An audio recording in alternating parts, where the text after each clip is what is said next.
রাতভর লাগাতার বৃষ্টির ফলে স্বস্তির হাসি মুর্শিদাবাদের পাট চাষিদের। মুর্শিদাবাদের প্রায় 1,17,000 হেক্টর জমিতে পাট চাষ করা হয়। পাশাপাশি চলে আমন ধানের চাষও। কান্দি থেকে জেলার ধানের যোগান দেয়া ছাড়াও রপ্তানি হয় ভিন রাজ্যে।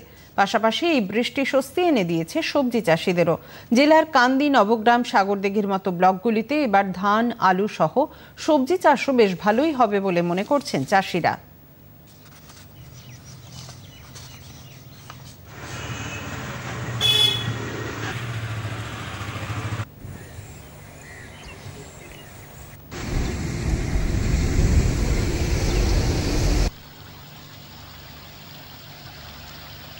কাল থেকে প্রচণ্ড বৃষ্টি হয়েছে, পটপচের মানুষের অসুবিধা নাই, ইনশাল্লাহ হয়তো এইতেই হয়ে যাবে।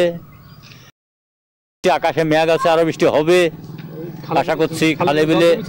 খালে বিলে ভালো জল জমিছে, আর মানুষের মেশিনের দরকার হয়েছে না, এখন মেঘের পানিতেই পটপচানো হবে।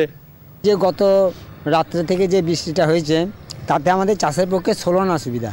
এর জন্য আমরা খুব খুশি এবং খুব আনন্দিত। আমরা মনের সুখে চাষ করবো, এখন আমন ধান যথেষ্ট হবে, কোনো অসুবিধা নাই।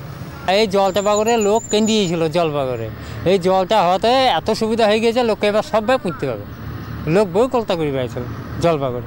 জল মেলা হয়েছে মাঠে মাঠে, আর ভাসান হয়েছে, এখন ভাসানটা মরবে, ধান পুঁততে লাগবে।